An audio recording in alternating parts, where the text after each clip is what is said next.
Hey, my ladybugs. I just thought I would come on here just for a little bit.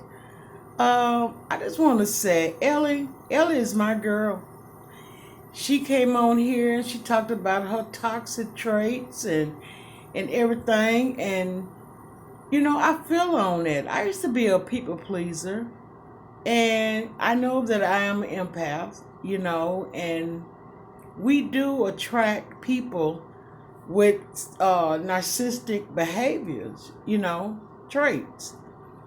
And but we try to fix things. We try to, you know, be good to them.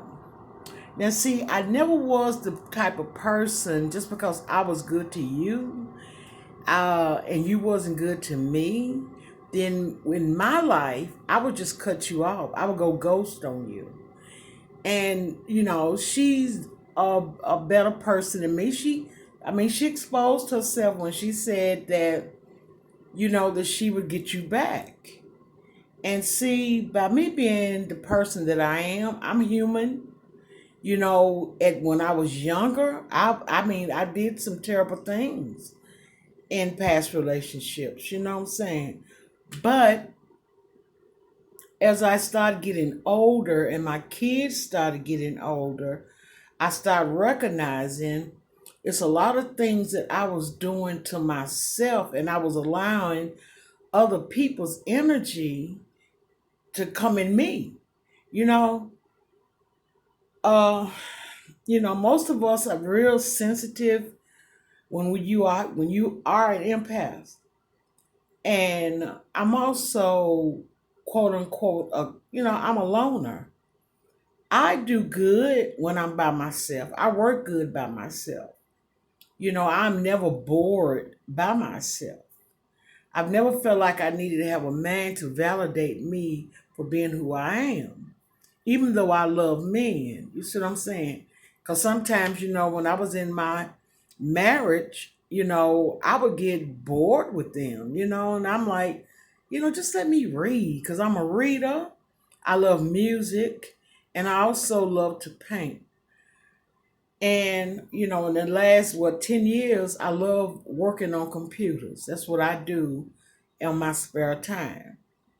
But I really appreciate her because, somebody needs to come out here and talk about that because we done heard about the narcissists and, people never change. People do change.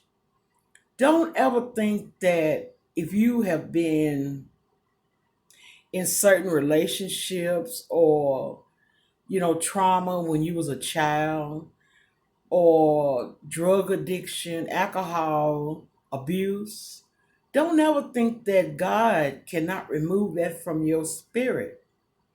It's all you got to put into work, honey. Everybody's got to put into work. And and I can't blame somebody else because I allowed it to happen.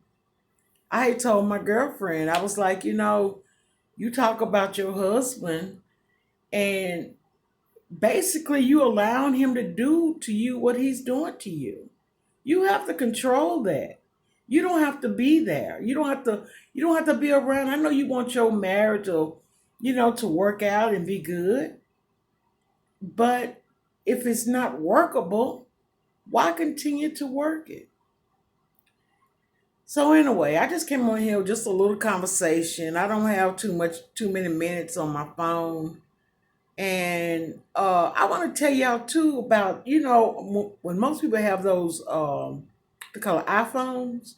When they get your face recognition, don't you know they're scanning your face, and your face is put into a data that they can trace you.